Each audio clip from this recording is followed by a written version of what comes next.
mebere. Kristi mebere. Onye nwanyị mebere.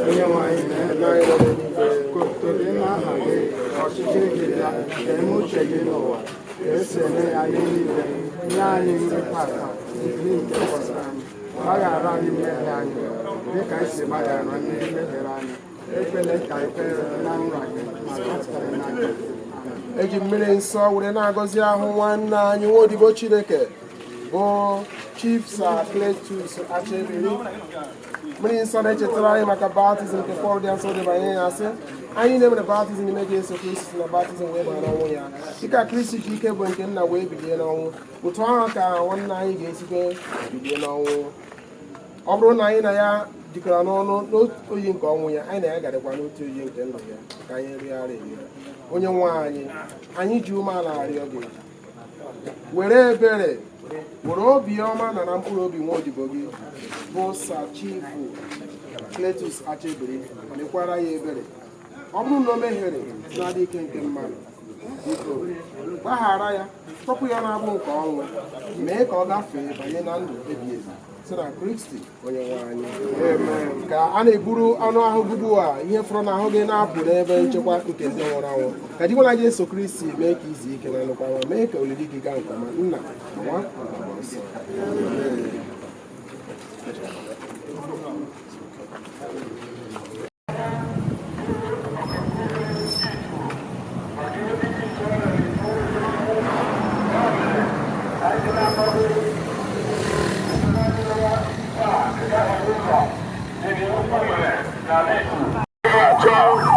Anyị agaghị achọ ka ịnya moto ga-adịga na onye egwu abụrụ dị mkpa nyere anyị aka dịka ị maara onye ukwu ga-abụ onye nta ga-abụ onye na-abụ ebe ka ị ga-aga. Chief C.O. Achibiri ọlọwala n'obodo ya ukwu ebe ike ndị ise ebe aka anyị na-alụ ugbu a.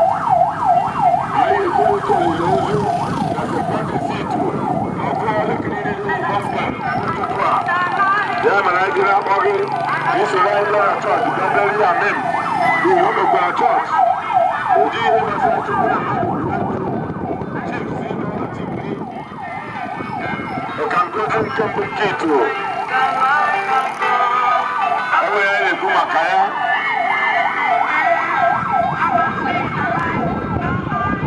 Chief C.O.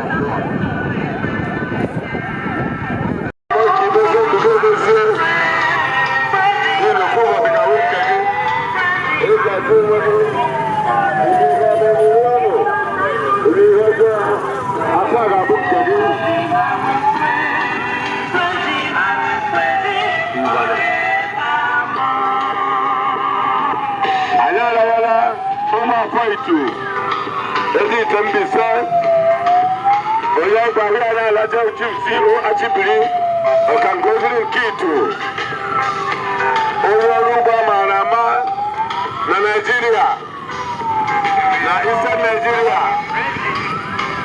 Imo State, na Mbaise, Ezike na mba niile. Chief C.O. Achibiri onye ọrụ ugbo pụrụ iche amaara ama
ga-ewere igwe eji ekwu okwu tutu kọsa ekwuo a ga-enye chairman ụmụ ọṅịṅa hello ya anabata okenye ya anabata ihe nye onye meziri na kpọmkwem ya ekwu okwu kpadozi na ya n'ala nwekọta ọcham kelen kelezon de chichi de Cletus Achibiri chief ndị ụmụnne gị anyị na-asị gị de ịlọla dekele ịlọla dekele ịlọla anyị ji obi ụtọ na-anabata gị iwe okene kara aka anyị maara amaara ndị ụmụnne gị ndị ụmụ ọcha m na-asị gị ịlọla gana ntị na-ekele okene ukwu anyị ji ọjị anyị ji bama anyị ji anabata gị anyị na-asị ga-ije gị ka ọma Chineke nọnyere ike mgbe ị nọ n'ụwa ebe ha ịgajikwa anyị na-ewere ọjị asị onye ọbụla ga-ata ọjị a ga-atata ndụ tata ihe ọbụla a ga-eme taa ọ ga-adị onye ọbụla na mma ndị echi ebe niile dị iche iche echi ha bịa ga-ala n'udo dere na anụdo n'aha Jizọs Kraịst bụ onye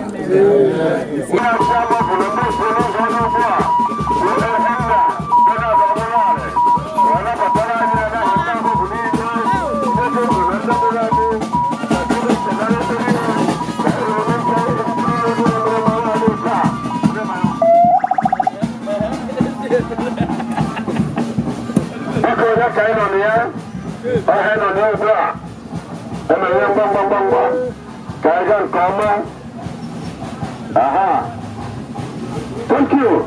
Chia. Mama yetu da umana ya ga church. Chacha. Yeah.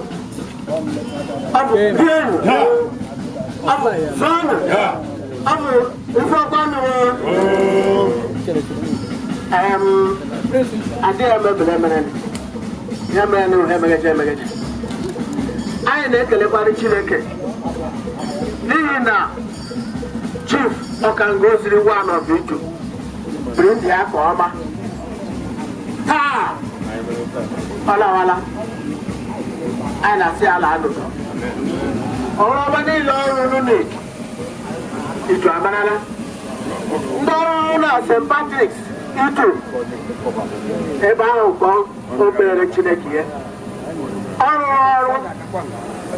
mana ama ọgwụ iwe otu dị iche iche nke ka nke otu ndọrọ n'ala Igbo a n'ihi ka anyị na-asị ya ike gaa ya nke ọma n'aha Jizọs okwu ọgwụ aga nwee okwu ọgwụ gị abụ gịnị mana anyị na-echetara gị na ụmụ gị n'ebe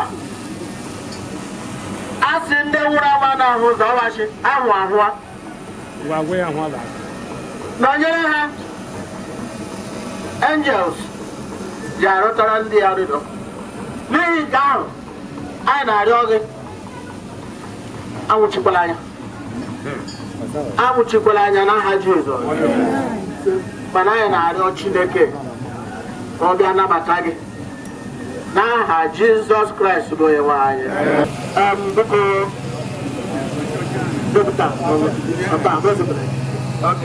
Where are you? Okay. Where are you? People. All Jin Nabata. All G. Akademore. We are the here one more. I got the number of life. I know your children. See us never there. Nahana. Now one among amen. Like a little. As any training below. I can let him now. This is no child, this is no blind. I can let you go to get out your truck. I'm a say the guy you brought white now. Number beer. Number one.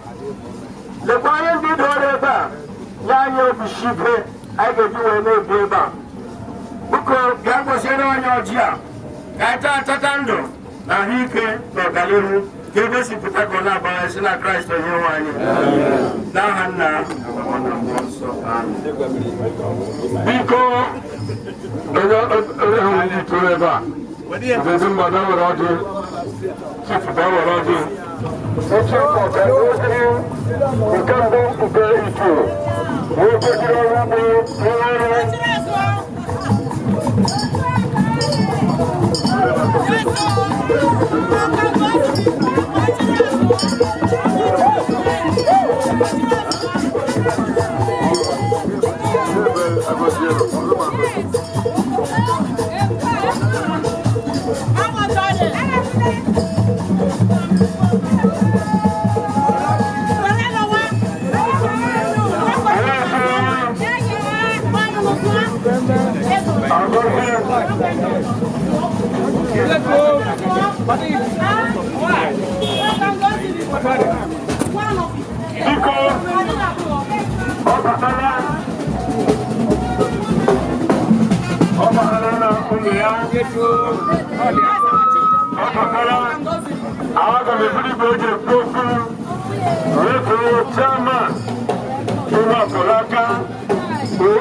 evangelist Ignatius ya na-achọ ya na ndị otu ya ka anabata ndị ekpere zọpụrụ usoro kọnsa ka Chineke gọziere ndị na-aga ụka praise the Lord ndị Chineke gọziri agọzi praise the Lord ndị ụmụafọ ndị ebila n'ala praise the Lord. Hallelujah. Yes. Every time factor, only when I got it. Mala, I got Sarah because of time. Manafi, you know, measuring to Passion time. Chief Passion on guard, complete 1 hour. I know Buka, Naka, my man, Pastor Chief. The Baga water.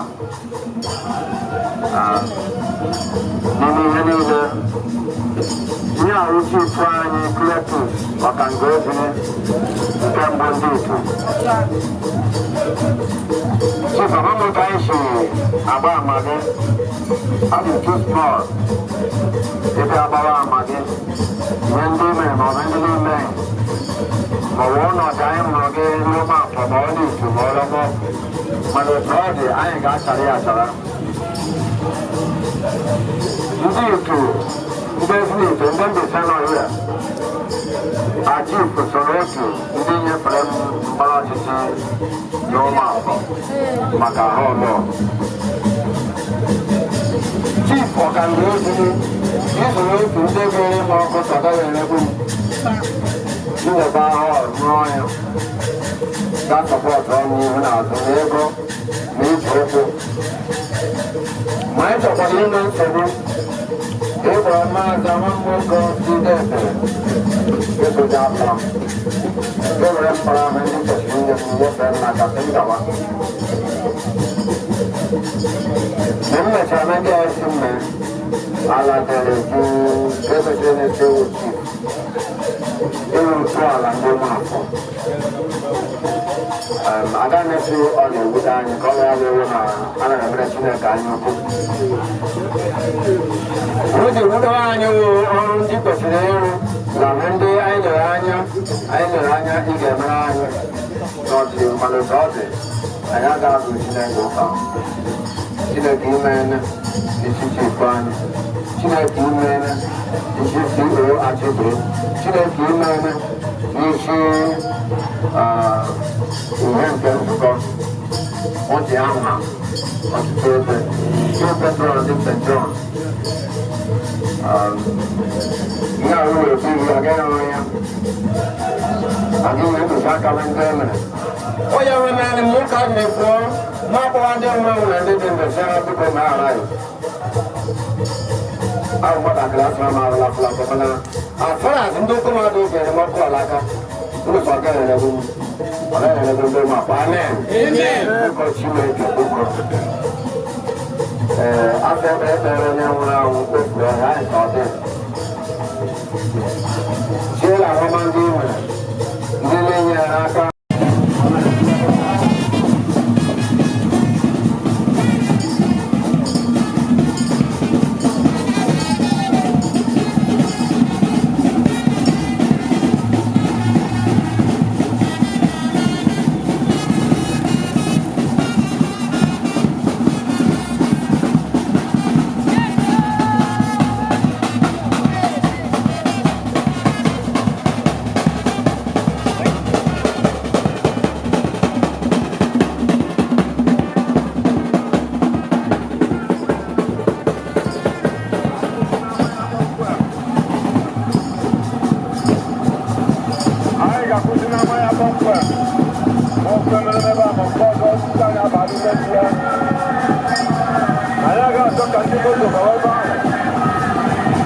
advice get you from the one.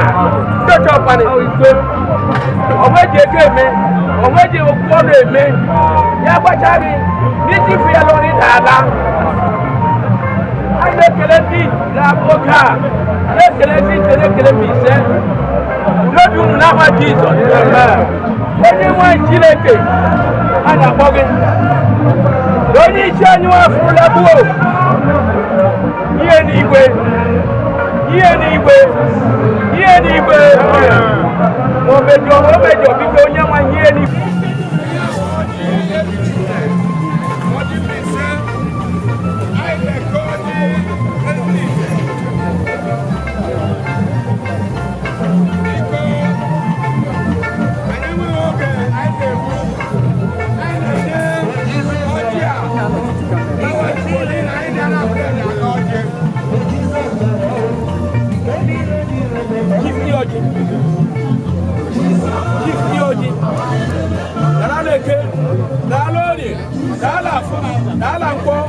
Jesus.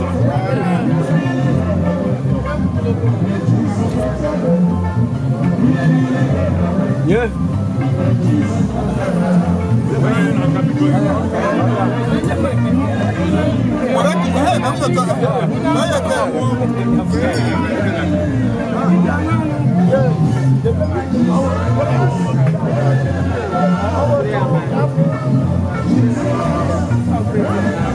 I'm life driver.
Yes.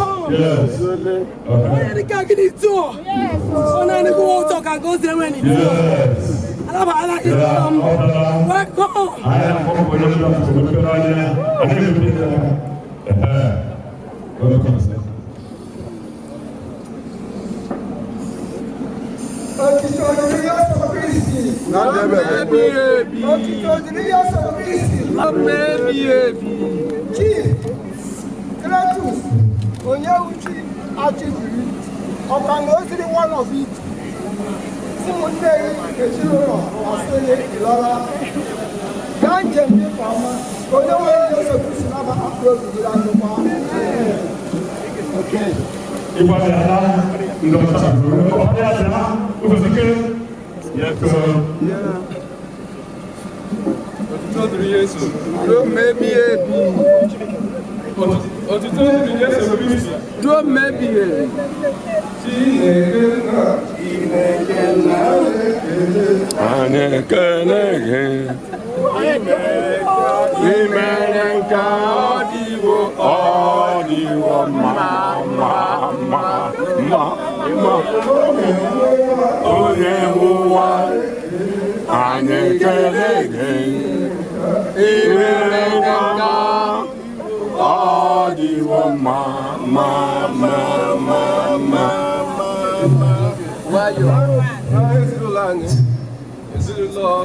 Achibiri, Lord, Cletus Achibiri. That man about Lord, you to Ntalia.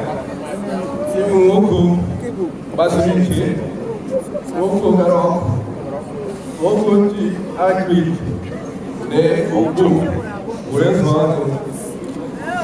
I know Sigi, Lola. I know Sigi Lola. Yeah, I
ngozi n'ike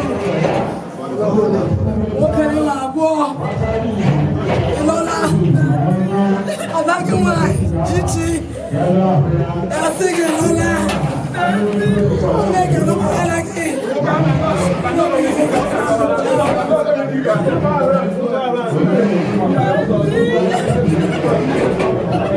ebe ọbụla ị nọ ịgbasa ezigbo gị anya ajọ nwoke na ajọ nwa ya ga-ahụ anyị Jizọs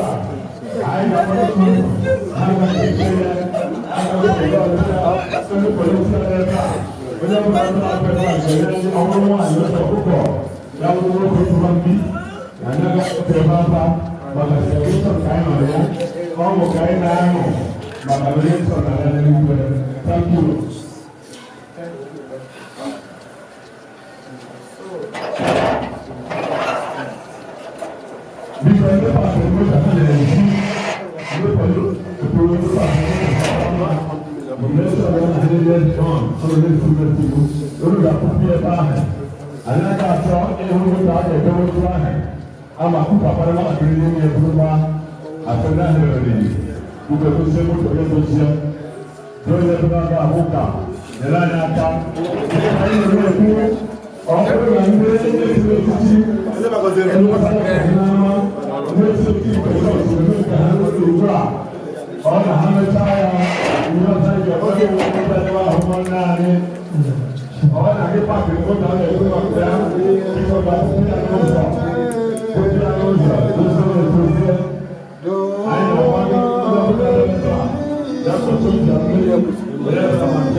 Sentence was observed until when the giveth award.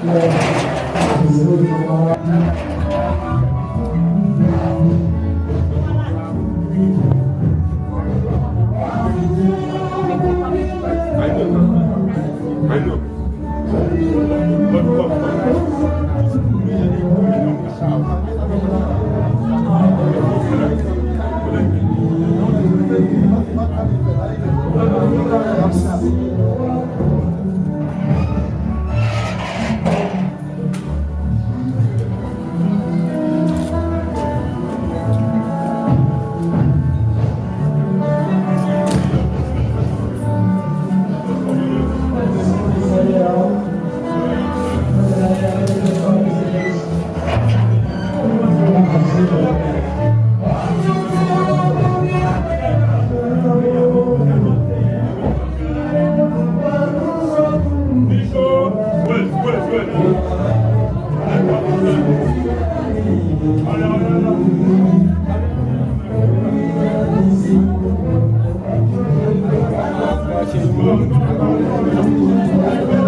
Biko, la bala ya peta.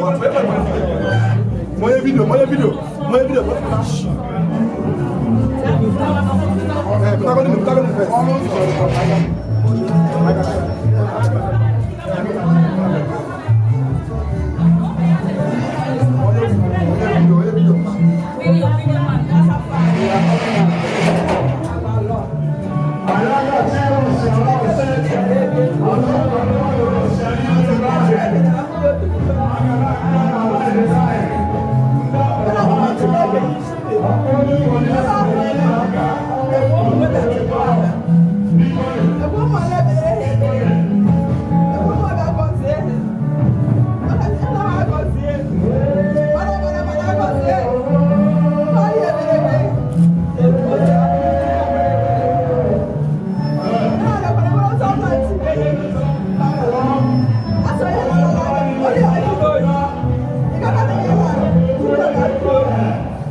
eji mmiri nsọ na gọzie ahụ nwanne anyị nwoke Ezinna Cletus Onyewuchi Achibiri. Mmiri nsọ nke a na-echetara anyị maka baptizim nke Pọl na nsọ dere banyere ya sị anyị na-ede mere baptizim n'ime Yesu Kristi site na baptizim ya na ọnwụ ya ya bụ edebere anyị na ya site na baptizim nke na anyị ruo n'ọnwụ ya bụ ebe Kristi siri n'ike na emume nke nna wee jide n'ọnwụ otu ahụ kwa ka a ga-esi enwe ndụ ọ bụrụ na anyị na Kristi dịkọrọ ndụ site na onye nke ọnwụ ya anyị na ya ga-adịkwa ndụ site na onye nke bilite n'ọnwụ ya.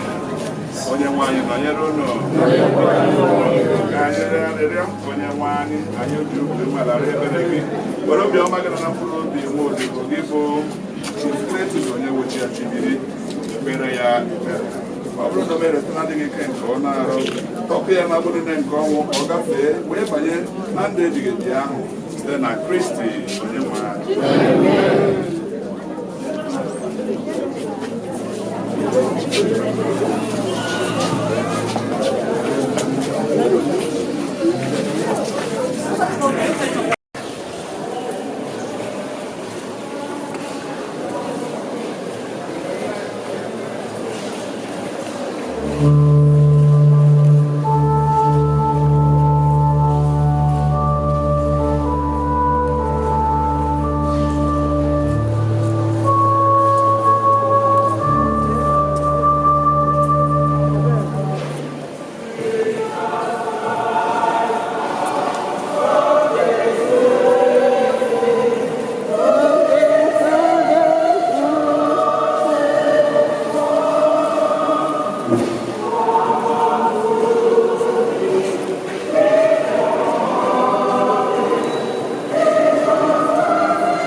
ya kwadoro anyị mee ndụ nke anwụ anwụ anyị ndụ anyị nke ekwuru ịnwụ anwụ wetazie n'ọnọdụ anwụ anwụ ka anyị jiri gbakọ ebe n'ụbọchị taa ịbịa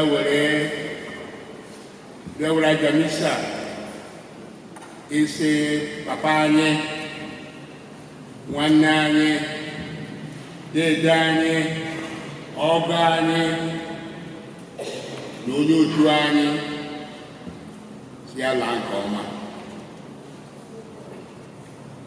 ọwụ aṅụrị bụ ihe mwute ka anyị jiri bịa ebe aṅụrị n'ihi na anyị ma na njem nwanne anyị bụ Cletus Onyewuchi Achibiri njem ọ gara bụ nke ndụ n'ime ndị nwere Jesu Kristi o jere ịnata ụgwọ ya maka ọrụ ọma niile ọ rụrụ ụmụ ụwa o jere ịnata ụgwọ ya n'ihi na ọ gbara nwa nke Chineke aka ebe n'ụwa mana ọ na-erute anyị n'ihi na we have lost a great man. We have lost a man of truth. We have lost an upright man, a man without guile, a man I cherish and respect. Opopea Obulayi, the man that I say, nchekwuba anyị nwere adịmụna dị si ga-agba anyị nye anyị nchekwube ọ n'ime ihe dị otu a ka anyị ga-ekpe ekpere ka Chineke biko mere ya ebere azụ adịghị aga akọ mmiri ya ozibere dịka mmadụ gagbara ya enobere n'ahịa anyị nọ n'isi ezinụlọ ya nwaanyị ya n'ụmụ ya ikwu ibe ya ndị enyi ya ụmụ ọrụ ka aka ya n'ihi na ndị anyị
On this mountain, the Lord will prepare for all people a banquet of his food. On this mountain, he will remove the mourning veil covering all peoples, and the shroud enwrapping all nations. He will destroy death forever. The Lord will wipe away the tears from every cheek. He will take away his people's shame everywhere on earth, for the Lord has said so. That day it will be said, "See this our God, in whom we hope for salvation. The Lord is our God, in whom we hope." We exalt and we rejoice that he has saved us. This is the word of the Lord.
Reading from the letter of St. Paul to the Thessalonians, chapter 4, verse 13 to 18.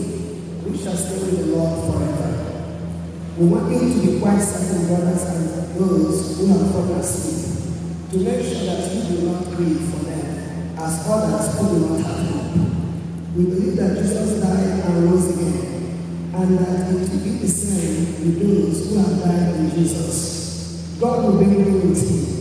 We can tell you this from the Lord's word teaching, that we who are still alive unto the Lord's coming will not have any advantage over those who have fallen asleep. As the signal given by the voice of the archangel and the trumpet of God, the Lord himself will come down from heaven. Those who have died in Christ will be the first to rise, and only those that shall be who remain alive in taking. up in the clouds, together with them to meet the Lord in the air. This is the way we shall be with the Lord forever. With such thoughts as these, then you should encourage one another. This is the word of the Lord. Gospel acclamation. Glory and praise to you, Lord Jesus Christ. I say, I am the resurrection of life. Anyone who believes in you will never die, but live forever. Glory and praise to you, Lord Jesus Christ.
Bola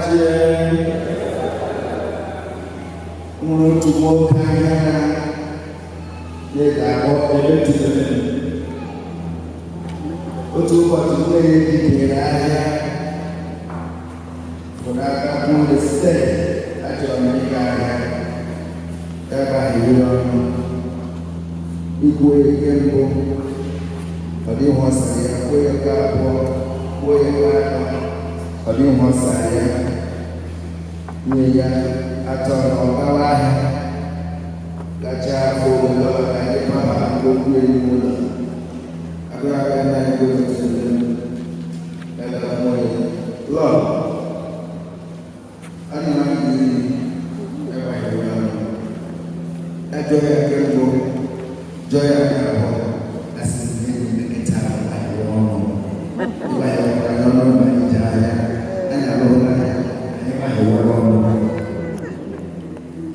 Doing yourself, not going to live and a fool.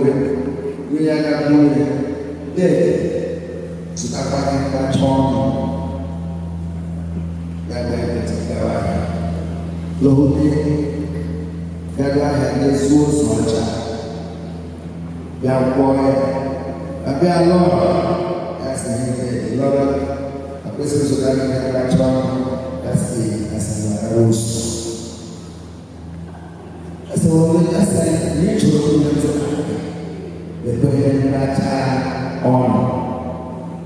Abraham said, do you want to be your Baba? No, God was a do you want to have mutually and one no, maybe your own look and no one I need no shoes. You actually have in your papa. No more you know. Otherwise, I need to see a way I want some. Okay, we can change it right now. We know what I'm doing now. I still know now. All I can do also. It means a lot that the Lord is going out from us. To preserve this word, this saying for me and you. Otherwise, I don't care that it's very important. If we are alive, it's not in consequence with the mind of God. We always pray like I went through here. So today, I think be only the Maka, one night more, Papa and Chief. Cletus, Onyewuchi, Achibiri. They just spoke to Adam guy. Put a banana and you will have a big Namana see Kenke. You won't go all the time. I just said, I might don't know that. Because of much I know from this man. It is millennium, a man of order. At last, I discovered the man I moved, the discipline man. Who is this man? Mama, this man came from the Western civilization, but he will not parade himself. His action will tell you that you are dealing with a man of honor. That is Cletus Achibiri. A man who will be punctual in every exercise. A man who has reasons to tell you why he is doing this. I was surprised to learn from him that it is good to say thank you to Jesus, thank you to God at least once in a year. He was like that. The famous first Sunday of May. Father God because I think I'm the one that has enjoyed it most for staying here 10 solid years. I enjoy first Sunday of May, established by Chief Cletus Achibiri. Church, they are he will take you home. Onye ọbụla ga-achọ ndị itu nọ n'akwụkwọ ibu na mọsụ. Ọwa eziokwu kọpụrụ nwoke aka. Hallelujah. And I wanted to know, I was inquisitive. See, I was like, ihe mere ndị ga na-eji enye Chineke ụdị ekele, but ọ bụghị ekele ị ga-ebịa ga-akwụkwọ nwa ori ọkụkọ. Unu amara ihe nke a. Ekele ụda mee na-abịa n'ofesi ndị ọmụme na-abịa n'ụfọdụ ụlọ nọ nga na-arachi ọnụ. The church na-arachi ọnụ. The choir na-arachi ọnụ. Ọwụwe. He will give you atụrụ aka azụọ. Ụmụrụ na-eji agwọ ịta. Eji ekwere ịta ha anyị were ihe bịa aka. Achọrọ m ikwu ka enye microphone gada akụ. From choir to St. Vincent de Paul, from St. Vincent de Paul to the church, and then the parish priest. The Joe, you are missing something. I am pure. The ideas I had, many of them came from this man. Let me tell you what happened. I'm back to hear you. By the church here now, I'm an idea. Can you lie? This man came to me and told me, young man, if you lie church here, are we going to leave the old one here? You're not in church or and you were a church here, coach, you say, maybe I have more empty space for parking. Yes, and I'm parking planning guy. If my God, so let me present you. Your man in our church here will make use of that side. I can give you. I can hear home. I can be everything. Insist that we are going to build this church. And I insist the church is here today. It's the idea of Chief Cletus Achibiri. And I'm a Jew. If he's a limited, 3 minutes to the time. Chief Achibiri, what I told you, what I'm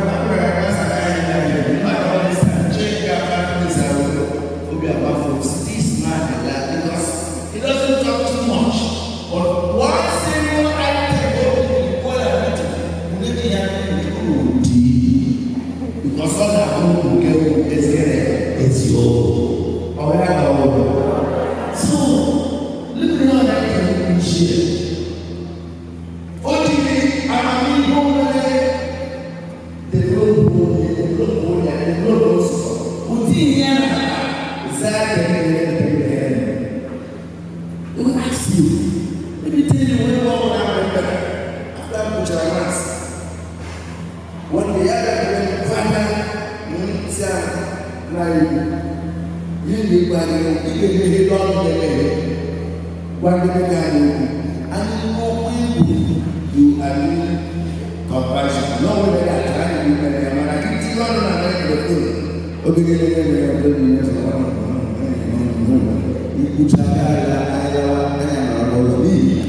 We are not hearing you. And nobody will come to tell you that we are not hearing you because I don't even know where they and I want to tell you that open your mouth and talk to us. My brother, my better than that is the idea. Because no joyous. Let me tell you. By the people of church, leave me, I will talk to them. And I'm sure 100% we talk to them and this church moved. But some of them are now met. Professor, Valentine, Oli, and even my humble judgment.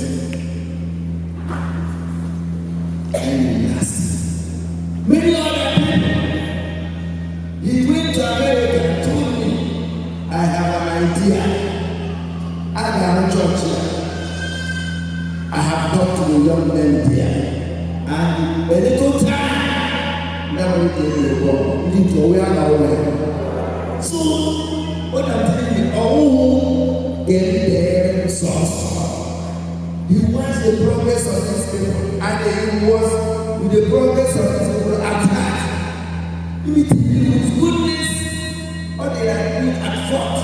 One day, while he was running down to gather the members of all sense group, which he was a member,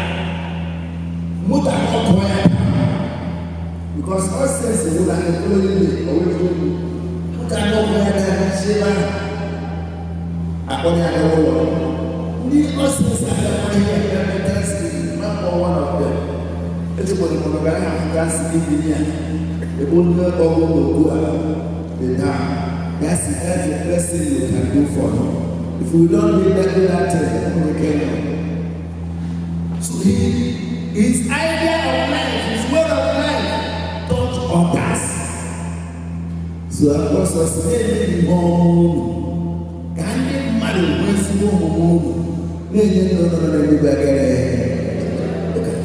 How do you think that we need your time?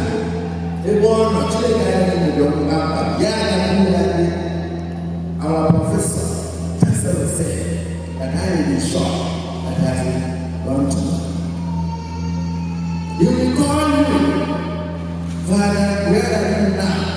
I am coming to see you. I'm coming to see you. It is not very much. He is coming to go to confession. Time for time. Don't let me man, but I never reach that. Give me that. You can't get that confession. Every day, you don't want to have that. Sacrifice, and I know this song. Don't know what to do. He acknowledges his weakness as a man, as a woman. So, here down, I am here. That's to me, like somebody was telling me, not that you are trying that, or what you are trying that. A lot are bad from those who have studied him and learned from him. A lot is going to miss. A lot is going to miss. But that is my happiness is this. That the children have learned from him. The very moment he started being sick, weak, the way that like John, he started calling food. And I'm sorry, you could cheat on the doctor. And even know about it. I thank God, priest of God was living somewhere. I asked them, go here. Before that priest arrived, Father just like the other was, yeah, I want to imagine. So the morning, he back to Chineke married. Altar boys and guys, nearer to the altar. Yes, you must show it. This man is with his talents, his knowledge, with a virgin. And you can see he's very married. And he's very married to honor. We are not even in the temple and honor because of their wealth. So thanks to them and because of their oh yeah, I am entitled here. Who did it? I do not access the because of the dealer. This man, after doing the work for the church, oh, money,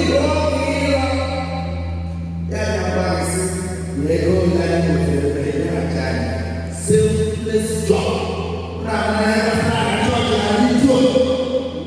This man will for you. They continue their person and we conquer the we conquer it. God is going to share that.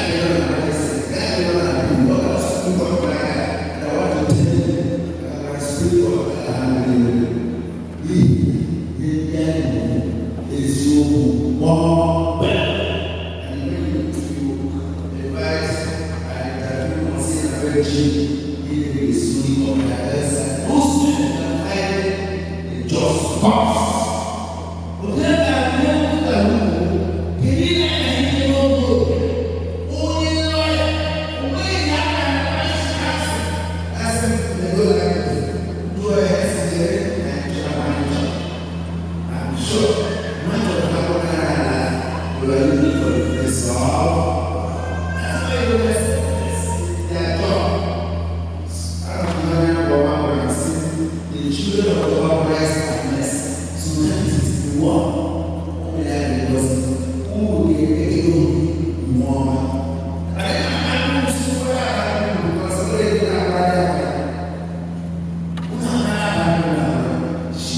rate of time, who will be alive? If we are still ordinary awards, fight to get more. And we are not, recommending you for that because you will make me I thank you for what it was. Onyewuchi, then I find you should come down here. Church was very good. Morning mass, Sunday masses, they will tell you, Father, you go to church, you go to the and I don't know. I love you.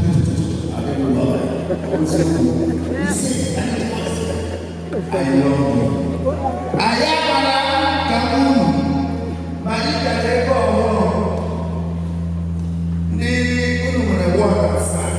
Lotus Station, and their others are going. One will get 7,000, one will get 10,000, and jobs. All time increase 10,000 every year, and so the man said, but I need the first award, and then you can live and better, and they were first. Aware, and the next year, and we will 100,000. For this man,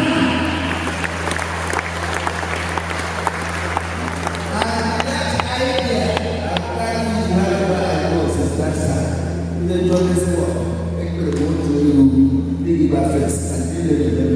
I am embarrassing, overtake his word. Because I need something when you're back, I am man as you can. So that is the idea.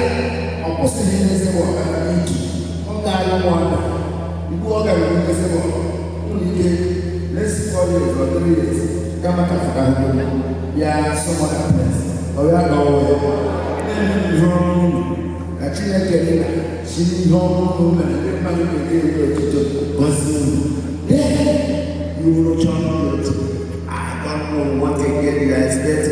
Now, we get some children. I'm probably Cletus. I'm probably going to listen to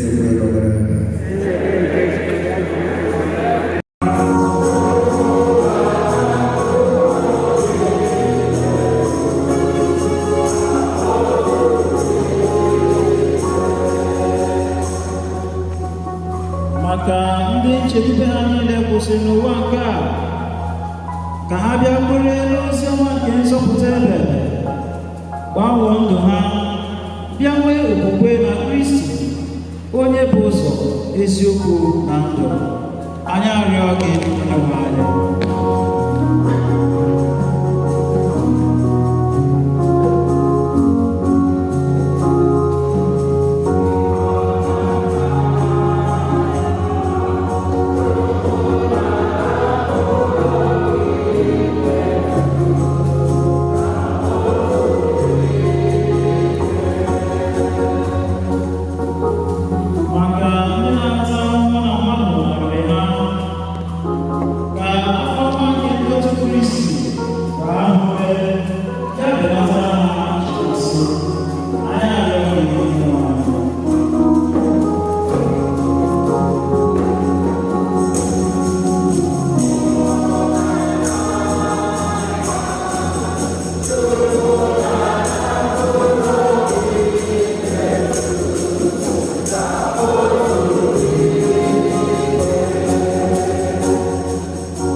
Cletus, Onyewuchi, Achibiri.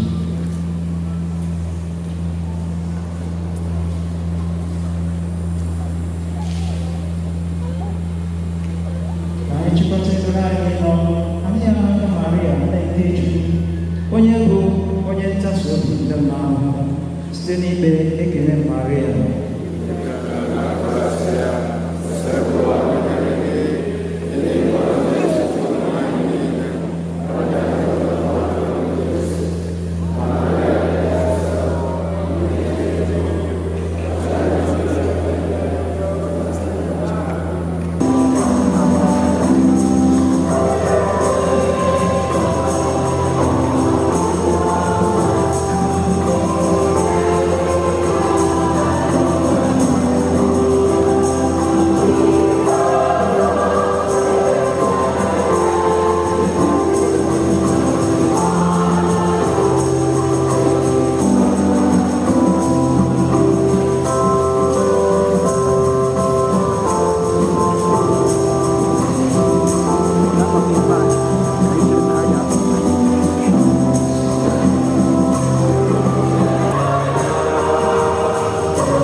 na-eduzi anyị n'ụzọ alaeze gị. Mee ka nwanne anyị bụ Cletus Onyewuchi Achibiri, onye ketara oke na Yukarịstịa nke a, ketakwa oke na oriri nke ndụ Kristi kwadoro anyị. Anyị arịọghị nke a site na Kristi dị nwe n'anyị.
The life and times of late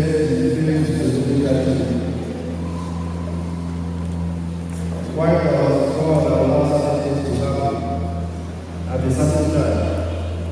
It does so that we can draw a lesson from it. Cletus Achibiri, 2005. Hence, never forget the peace of the Lord, as his personal honor is his edge in his house. My Lord Bishop, Reverend Father, religious, their royal highness, well-wishers, and sympathizers, ladies and gentlemen, we are here this moment to pay our humble homage and to give honor to this noble soul, an elderly father, a man of great intellect, an accomplished farmer, a wise counselor, a disciplinarian, a keen sportsman, a true patriot, a pathfinder, a community leader, and a Christian to the core, who is believe and character. Anytime, the Cletus Onyewuchi Achibiri was born to let Samuel and let Mrs. Jenny Achibiri of whom Afro Onyewuchi Genesis in the year 1934. He was the third child of the family and was the first male child.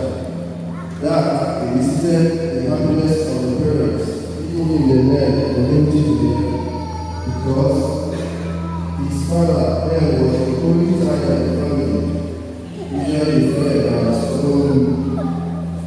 His death left the family in renewed strength and opened the door for all other children of the family.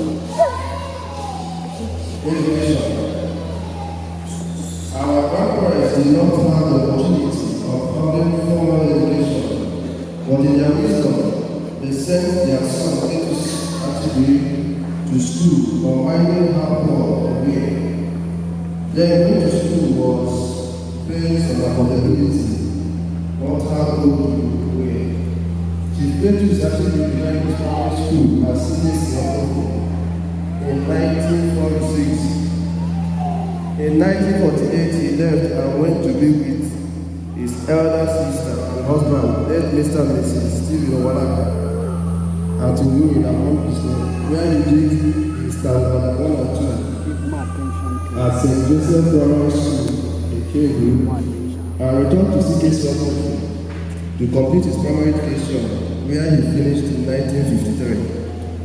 He got admission to the Holy Ghost College in Owerri for his secondary education in 1954 and finished in flying colors in 1958. He was a great footballer that represented Holy Ghost College in Owerri in all footballing competitions during his time. On completion of his secondary school, he got employment at the Federal Research Center for Jos Plateau State as a veterinary technician from 1959 to 1961. Because of his brilliance and quest to better his life and that of his family, Cletus secured Food and Agricultural Organization Scholarship (FAO) for God studies. He left Nigeria September 1961 to Denmark. He was arguably the first to study abroad. He studied at the Ordinary Royal American College in Denmark, Rodesto Agriculture Denmark, and Denmark Assistant Agricultural Institution. He obtained the following qualifications: Danish Human Agriculture and Administration in 1963 and 1968. Pharmaceutical lab technician in communities. He worked for Danish SPA pharmaceutical from 1972 to 1973. While in Denmark, he had 2 children and returned to Nigeria in 1974. Family, he seriously married Onyewuchi Achibiri,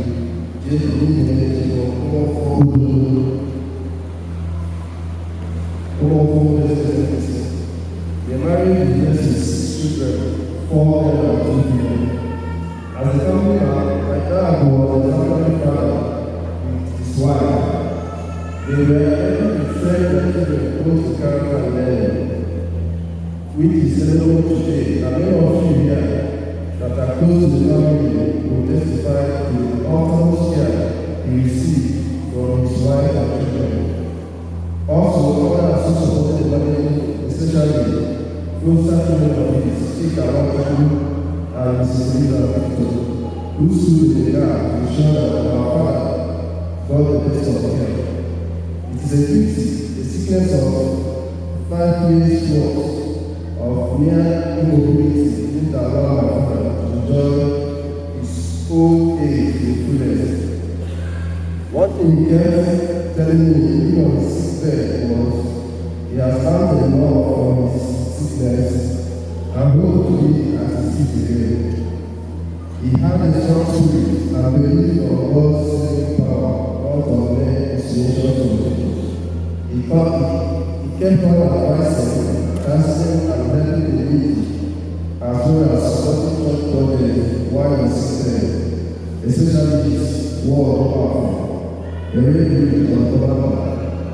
As a farmer, he placed that he returned to Nigeria in 1974, embraced agriculture as his profession, and lived with it despite the hardship connected with his care in Nigeria. His contribution and influence on the growth of practical agriculture in which living medicine cannot be exaggerated. While in Denmark, he secured all their lands through the help of his brothers and late mother in farm plantation, which was and still the best farm plantation in the city. Hence, the proper story of our late grandmother on Cletus by the white people, as she told us. She directed how the white people came and wanted the past in all her fathers, which is still here today. My dad owned a farm which was ready to animal husbandry or cultural and food sectors from 1977 to 1997. The approach was that all the markets in Wilson. His junior brother, Achibiri, joined him as well in the business. It's one to note that our family was the pioneer of all agriculture business in agriculture came as to be from the name. The name became landmark because of the contribution of agriculture. A lot of people related to and started doing research. Today, none of Achibiri's family members are both common in the market and outside the market. As a community member, the state strategy charges civic responsibilities with distinction. Rarely was there any development project in issue that will not find him and is simply there. He's one of the pioneers that cleared the site from the village of Community Secondary School and the official people of Umunaga into road from a pit to Onyewuchi to the network with support and bad resources at the river side. There was a time, if not always, in all pictures, he was the only person who can get his car during emergency situations to prepare someone to hospital basically on the day and time, which he did without collecting from the beneficiaries. In most associations where he belonged, the transparency and honesty of his life, his moral integrity and accountability made him almost always an uncontested and unanimous choice of executive position. He was founder of the Armed Development Council in 1989 to 1995. Financial Secretary President the same planning and implementation committee MP. Pioneering the approach of normal community. Pioneering the community association. And the chairman of the a one-time president of the University. Their game was to consider social justice. When you have an accident that was in the system, however, God answered our prayers and saved their life. We were thankful to God for keeping me longer after that accident. But now we are overwhelmed and subdued. We tried our best to rescue you back to life. As we tried, it became furious that the end has come. Death has denied us of the refreshing praises. You are present personality and kind women. We are consoled by the fact that you live a good life and not compromise your faith in Jesus Christ, who you live for. The evil seems to have fallen. The lion's of the veil was eternity, the seed has been generated, and the victory has only begun. That will be very soon as we more independent. According to the Bible, this is the price we pay for having a good father, a great father. We get a wonder, the joy, the tender moments, we get the tears too. But we are consumed by the most of the nation, which God's around away, all tears from the eyes. And there shall be no more death.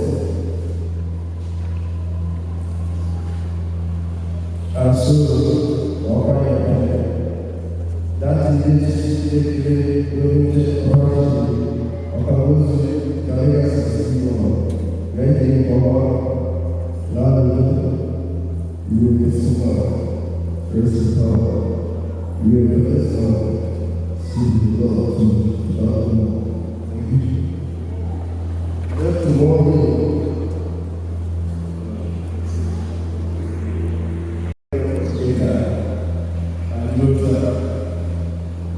As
Onyewuchi Achibiri, to the perfection and the company of the saints.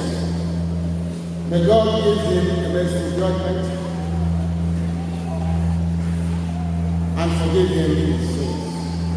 May Christ, the good shepherd, lead him safely home to be at peace with our Father. And may he be happy forever with all the saints in the presence of eternal life.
Into your hands, O Lord, we commend our brother Chief Cletus Onyewuchi Achibiri.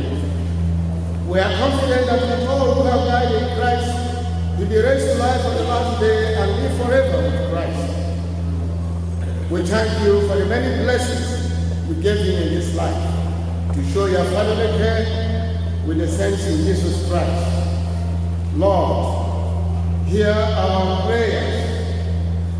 Welcome your servant, Cletus Achibiri, to paradise and help us to comfort each other with the assurance of our faith until we all days in Christ. to be with you and with our brother forever, through Christ our Lord.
Thank you.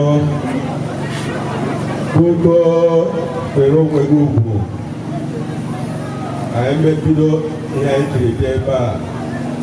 Ekwere na ebugu bebere dulaya nkoma. Buko yobola kusika yare no iba ina umbugo. All unnecessary conversations and movements about please cease so that we begin what we are here for. Buko no yobola direct kaine mwebwa. Chitano nambo sowo egade remano ibeke garalodo koso esyobume oh yes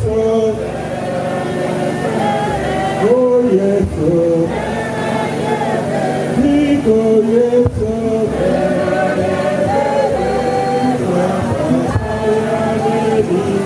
oh yes,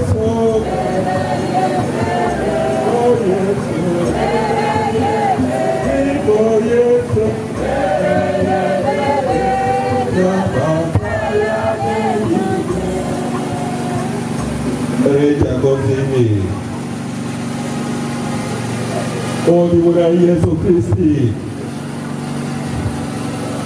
Señor, lo veo la aliule grupo chato que se gotea de Borena. Ahora si era uno de Bogue, Cletus Achibiri, Arona la neba, o con el presi que la de Cage, Bogue Curi, Chipazo, Bucoye, Zumike, si te ha que yo la que yo la que yo Michael, Cahaba, Alilio, Ike, whoever you are with me. Ina di kere bubege koso kwe na Yesu Kristo nyewaye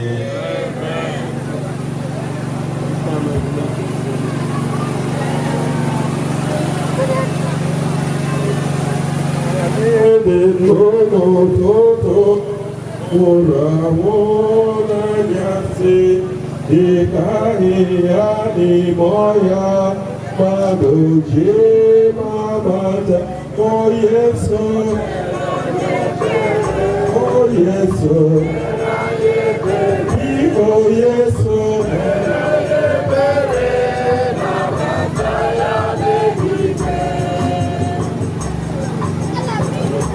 okay. Since Almighty God has called Saul, Cletus, Onyewuchi from this life to himself, we commit his body to the earth from which it was made.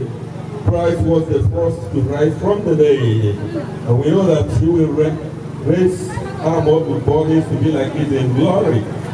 We commend his son, Cletus Achibiri, to him, praying, please welcome him, worship him with the precious blood of Jesus Christ, and give him eternal rest in your bosom. We ask this through Christ our Lord.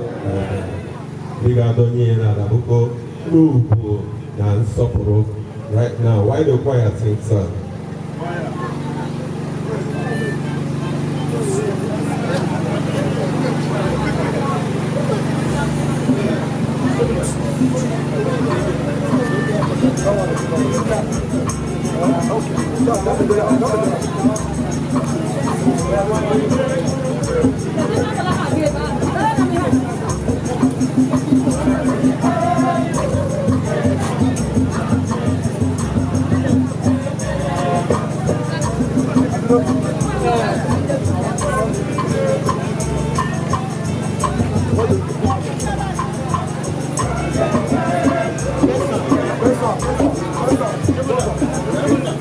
It's okay.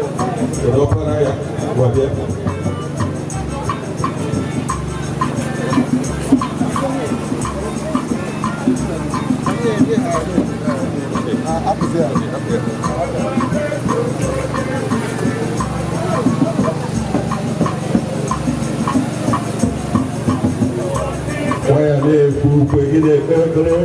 Final being, final tribute, final prayer.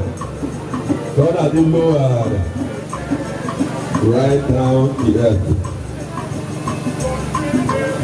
It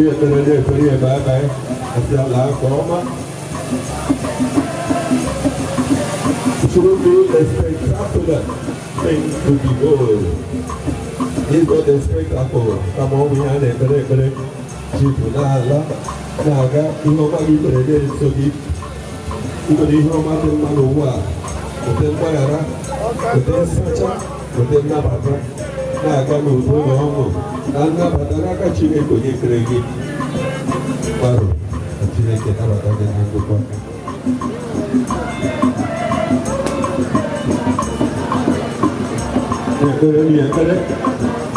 Nabata. I hope we own him right now. A very special moment. You can shed tears, open Syria. You can cry. It's a moment. Everybody give back up there. Very solemn moment. You go. Cry your prayer 6 months. Okay, now let me go.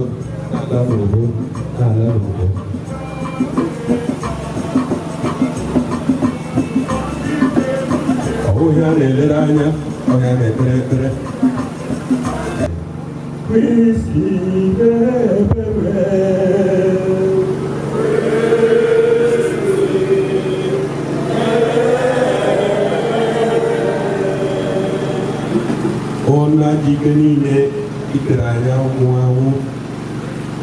Chief Cletus Achibiri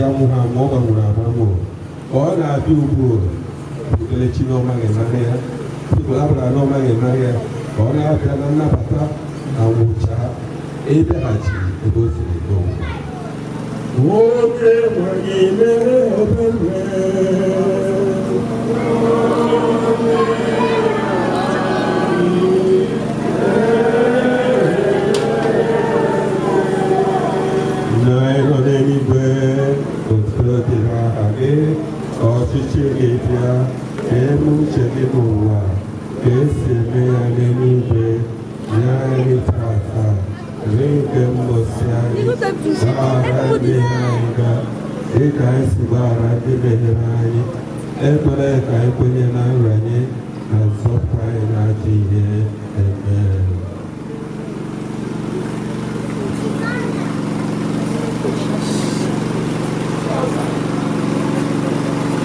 Let us pray for our brother, late Chief Cletus, Onyewuchi Achibiri, to our Lord Jesus Christ, who said, I am the resurrection and the life. The man who believes in me will live, even dies. And every living person who believes in me will never die. Lord, you wept at the death of Lazarus. Comfort us in sorrow. We ask this in faith. Respond. Lord, hear our prayers. You raise the dead to life. Give your servant, let Chief Cletus Onyewuchi Achibiri, eternal rest in heaven. We ask this in faith. Lord, hear our prayers. You promised paradise to the thief who repented. Bring your servant, let Chief Cletus Onyewuchi Achibiri, to the joys of heaven. We ask this in faith. Lord, hear our prayer. Our brother, let Chief Cletus Onyewuchi Achibiri, was washed clean in baptism and anointed with the oil of salvation. Give him fellowship with your saints in heaven. We ask this in faith. Lord, hear our prayers. He was nourished with your body and blood, granting a place at the table in your heavenly kingdom. We ask this in faith. Lord, hear our prayer. Comfort us, especially the family, in our sorrow at the death of our brother, let Chief Cletus Onyewuchi Achibiri. Let our faith be our consolation, and eternal life our hope. We ask this in faith. Lord, hear our prayer. Drawing nearer, nearer to thee, O Lord. Drawing nearer, nearer to thee. Drawing closer, closer to thee, O Lord. Drawing closer, closer to thee, we pray. As us every day, and drawing nearer, drawing nearer, nearer to thee. Wherever you are now, please bend down your head, close your eyes, and pray for him. The last bidding, last respect, last tribute. Close your eyes and pray for him. Chief Monodo, Elietna, Oda, Alamudo, Alamuchi,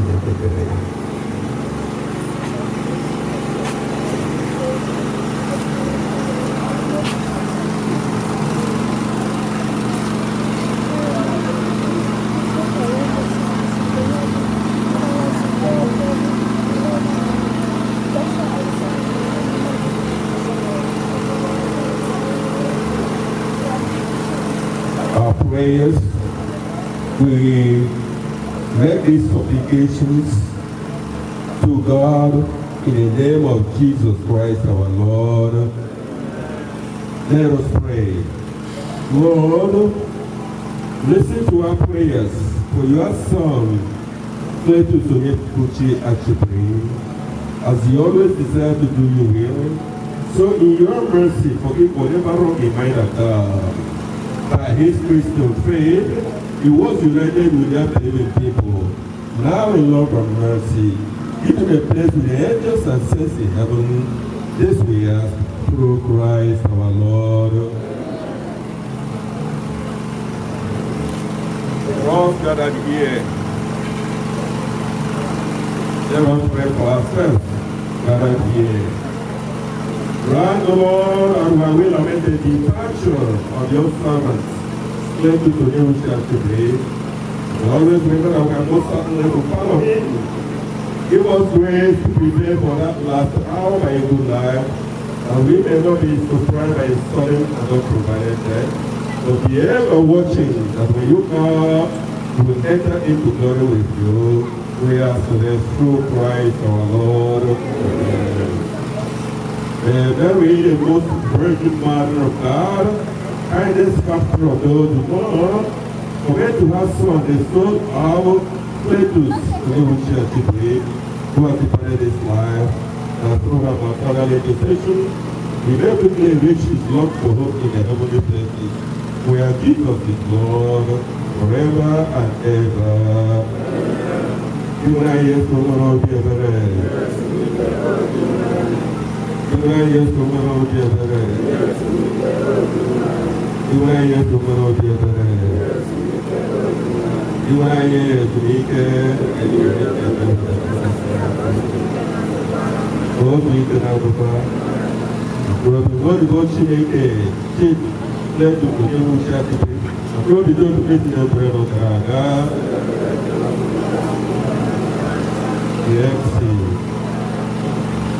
The choir can sit down. Choir, go up. Merci de comment il fait des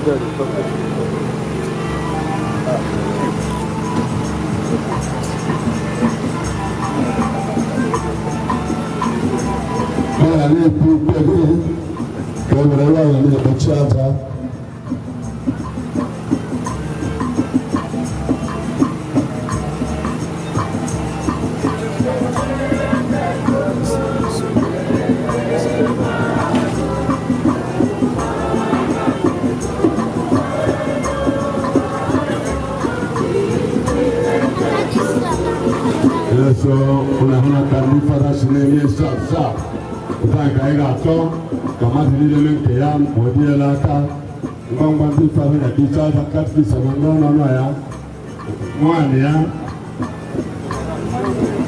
ona kati sa na ya mwani ya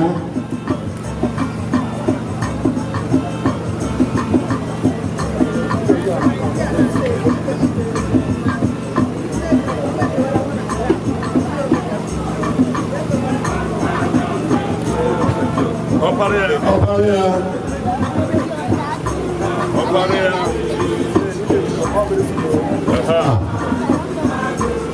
are walking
Thank you.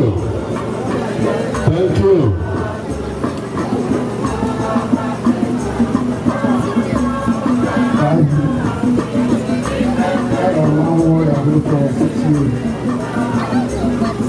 This is all I go do. This is all I go do. This is all I go do. None of my people don't talk about it. So it's here, no, I don't know. God, I'm not here. None of my people do it, none of them do it. Amen. Thank you.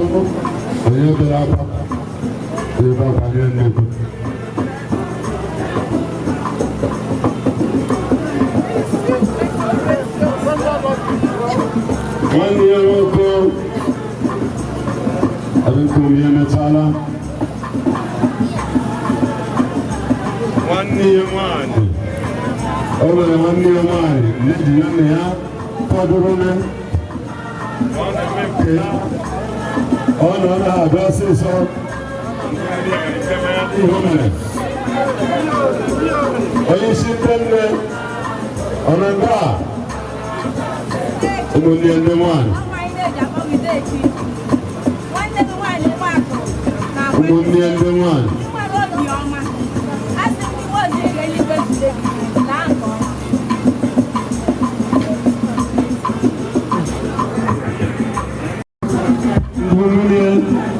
I give Moses a sister. Are you sitting there now?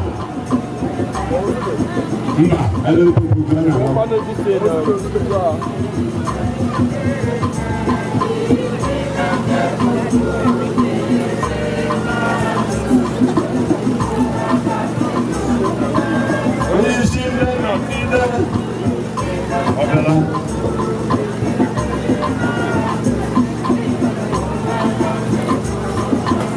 Yes, sir. Okay, what happened here?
Yes.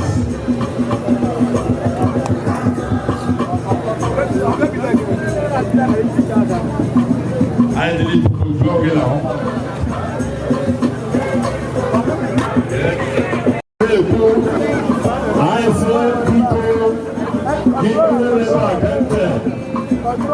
na-ekwere maka kanopi dị iche iche.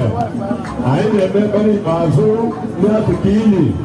Ọ bụrụ na emechaa ya, a na-ebidozie dịka esi eme onye ọgaranya nwụọ, ha na-afọchikwara ili. Na-apụta biko ka anyị ike mekpere ikpeazụ. Ekele chifu abịala.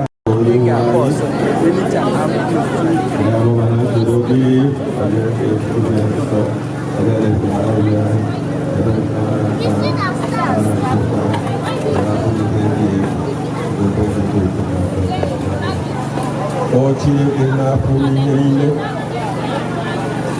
anyị na-esi ume ugbu a na-apụ na-abanye n'aka gị Chief Cletus Achibiri buko efere afọfọrọ gị nabata ya sachaa ya ka ụkwụ ahụ dịbara anyị so Kristi kwere n'ala John chapter 12 na ebe ihe onwe ya nọ ka nwaodibe ga-anọ o ruo ya aka sachaa ya kpochaa ya nye ya ndụ ebe ebe n'aha Kraịst onye nwe anyị ma gọzie anyị ya na ụmụ ya niile ndị ọ hapụrụ tasie ha obi jigidesie ha ike gọzie mmadụ niile ndị bịara n'ebe a na-anọnyere ezinụlọ tupu ike niile ka ha naruo ebe niile ha siri bịa n'udo nọnyekwara ha n'ọchịchị obi ha dị mma ka Chineke jide niile gọzie ma chekwaba anyị niile n'aha Nna na Nwa na Mmụọ Nsọ udo dịrị unu.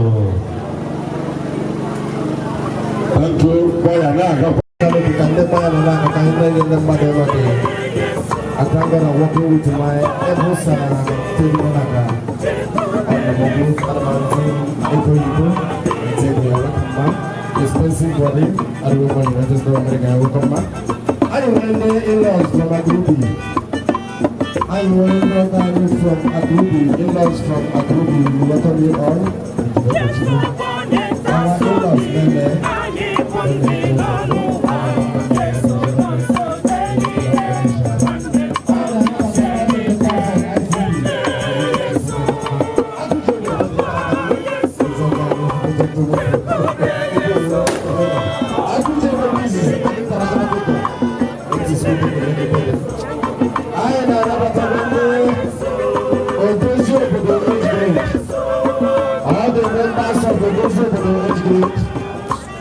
All the members of the group who were on and were before. Only that the motto is a canvas. The motto is a I never got one day, Adam, your sense. I never got two days. I'm a lover for. But the number 6. Then I went the motto. I too Catholic community. There's anything. I Patapa I run the Pika Ewa. That's IWWA stroke AINTA. I will unit. I will Parulo. On the inside the compact. I Patapa Band MD Festival Entertainment. I will Karisha MSS Old Boys. I will Karupu number 13. I Patapa Para. All the operas, first songs, I will I Patapa CWO. In your Google, La Dona Kalem is Abaraji. He based in London, I was in Namubu. Government Coalition 2017, 30 December. I anchored the program. Anna go to I Wales, all of us at the compact. They are Wales from my only aside the compact. No warrior. Yeah, you brothers. Nako kora itamna huchi. Obatro ni betara na bodi tena mungu tete mona kwa yeji na gari kwa Isaiah. Chief, tumuso NS, wonuso, kwa Isaiah obatro ni. Hi Chief, obatro ni. Ola ntala adege namma. Ai mana hine me oburi ibro. Yeso ezenyane. Ai mana na ihe ọbụla ọ na-eme ihe dị mma. Ọ bịara maka olili. Chief ipi gbara ọgbụrụgbụ. Onyewuchi Cletus.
Look at water here. Native food, native pots. Now I've got Ishia. Tire Ishia. How Ishia can it?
Chimezrim Charles Achibiri. I'm one for Ghana of Chief Cletus, Onyewuchi Achibiri of Kangozi, one of it. And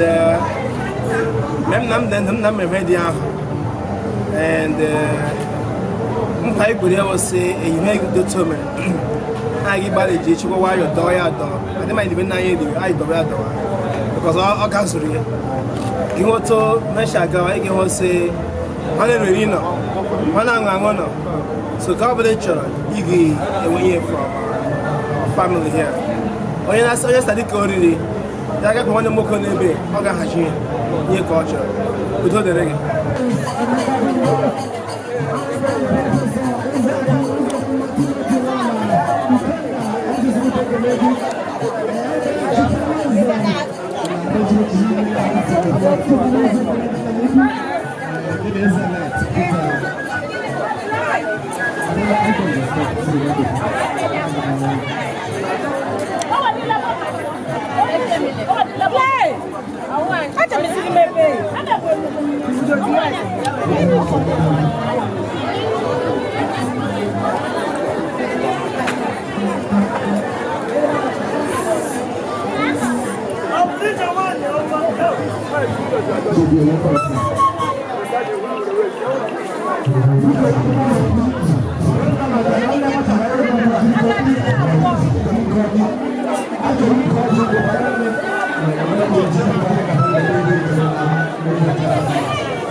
last child of Chief Cletus Onyewuchi Achibiri. My father, Chief Onyewuchi Achibiri, is an amazing father, an industrious man, the helper of the helpless.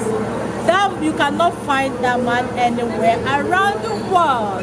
We miss him every day. My father passed, that was June 8, 2023. But today, we have led the children to be responsible. In my next word is going to be my father. In my next word is going to be the best father I know. In my next word is going to be the best father anybody can have. I miss you, Dad. I miss you. I miss you. Thank you for raising us. Thank you for all you've done for us, for all the sacrifices. We love you. May God accept you. So miss you. I promise you today I will continue to do and I will continue to make what will make you proud. I love you, Dad, and I miss you.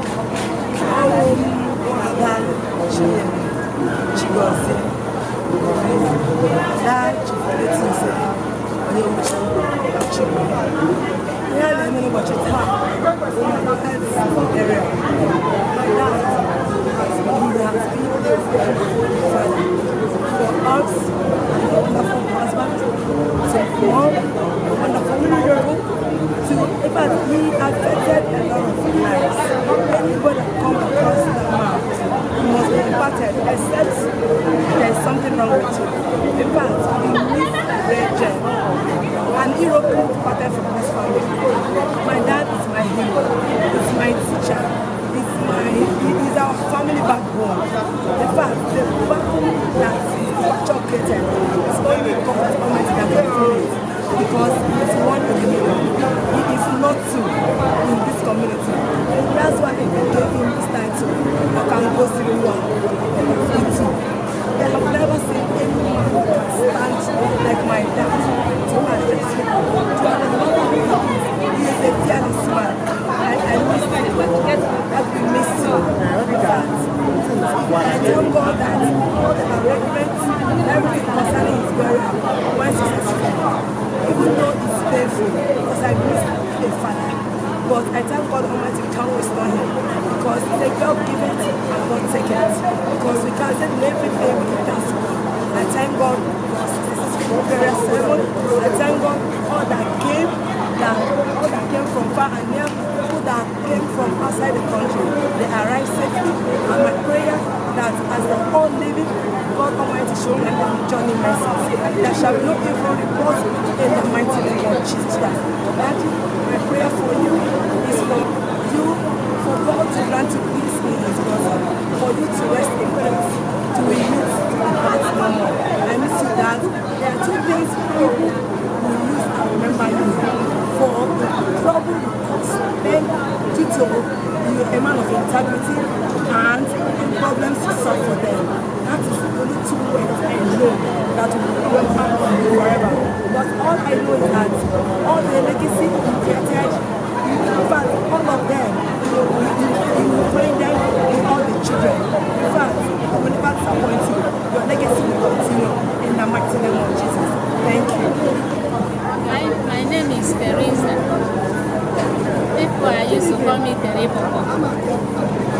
That's what the grandma of this house named me, Teresa. So Daddy will punish somebody or Ogem Terem Dobere. Where am the Kawaya? When he more paroke, Kagasina, or who young one. What I want you with him can warm after I'm well with a cake now. So, even me, Oji, I hear the name, so I decided to come home. Can they make one assist? So, my next of them now, one row now, all church women. Because upon all you have seen all Mbank, Mokwane, no ego, Mokanamaka. Whenever you saw what you push enjoy. So I know my second. She make only body and okay. Okay, make okay to Asia, because you have man coming and what, and you Chinek Agaha, Ejinoja, Bogan, okay, if I don't know any good now rejoice.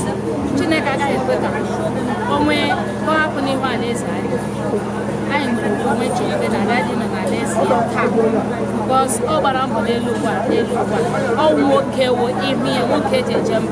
Also, I like an also give me help, also get out of charge. And no Jesus would train. Also, I'm going to sign a Yashimalash, 9 years of more, and there's a bad 90 when they were so ana m asị ka Chineke nabata ya na n'ezi o kwere na nkwa n'aha Jizọs Kraịst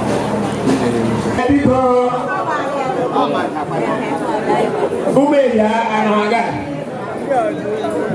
Anonyu meja ananga.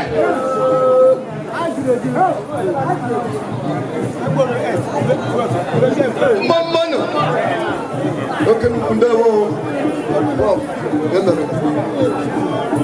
Umeza. Wako wa agwa kuzana. Nagona pepa tola. Ndio umeza. Akramana. Akramana. Akro. Akro.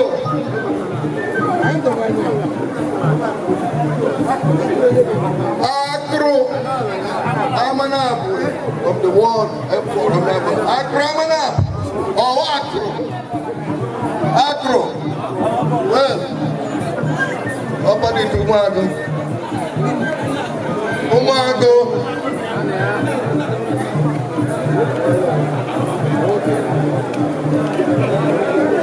Agodo nonga mamane. Agodo mamane. Agodo mamane. Itu amiri lot mamane. Mamane.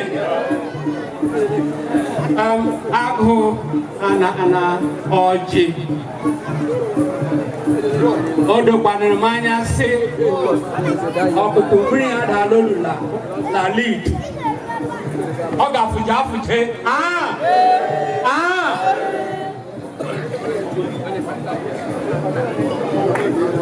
Because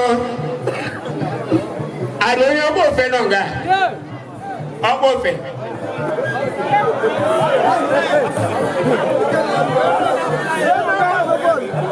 Go now.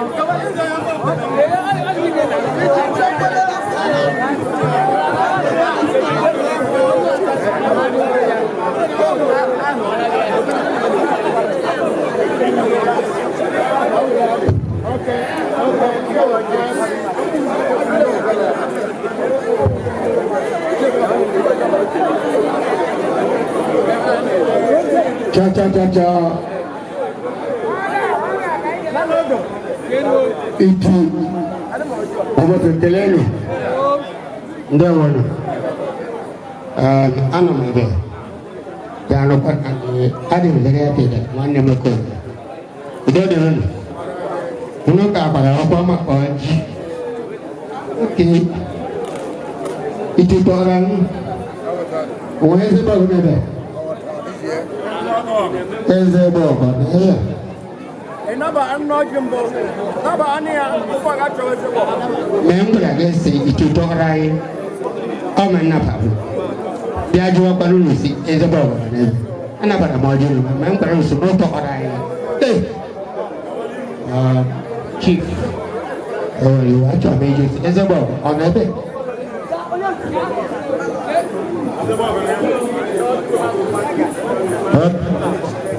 What? Bisanda wado, azil tanda wado.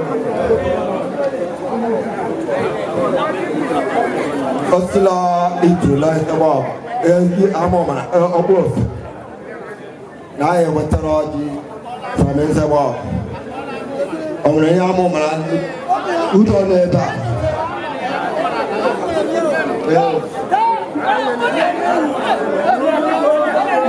Udo kapra. Dia mau menang udo. Oni udo neba. Madu ni udo neba. Kamlo. Amafi. Apa udo?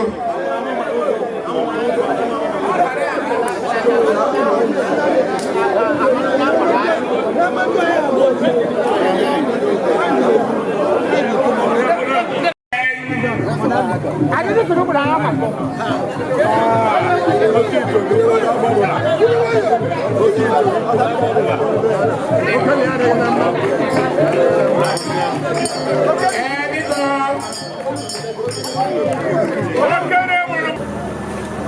Onyewuchi Achibiri.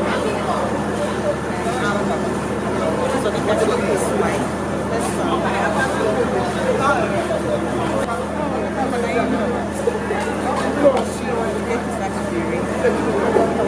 He was a man full of wisdom, as I've always said. He was a great man. He was a man that never wants problems. He always finds solutions to resolve problems. I mean, he's always, he's not worse than anything he does. He's always truthful. That's why they gave him a name. I can't start telling things about him because if I start, I might not end. So let me stop here.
Okay.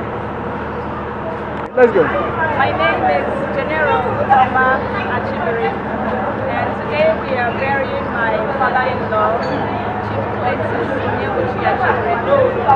He is honestly a wonderful man, a wonderful father-in-law to me. He has been great. He is intelligent. He is wise. He is accomplished. He is a pillar in his community. He is a wonderful dad to me. And I thank everyone who has contributed to this event, helping us to plan, helping us bury our dad. Thank you all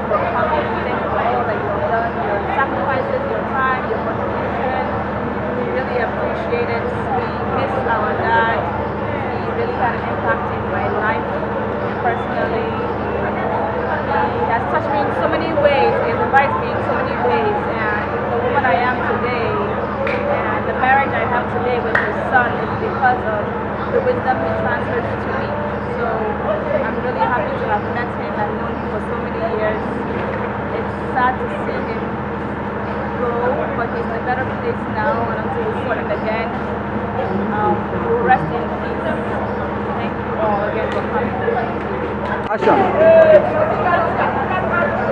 My name is Achibiri, the child of late Cletus Achibiri, who we buried today. My dad was a good man, and we cherish him, and he is so dearly to us. We thank God for a successful burial today. People from far, people from near, they came to witness the burial. We also thank God that the burial came successfully. We also thanking God and praying to God to lead them safely to their various destinations. We will not hear any bad story. We thank God for all we have done today. We say may His name be glorified in Jesus' name. Amen. Okay, my name is Onyewuchi. Today, what's happening today is the burial of my dad, the late Cletus Onyewuchi Achibiri. So he was a great man. He was a farmer, he worked hard to see that he gave his family and his children.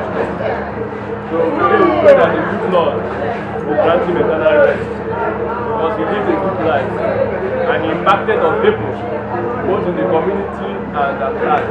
Anybody that has contact with him must leave with an impact. I pray that we keep the steps and continue with his legacy.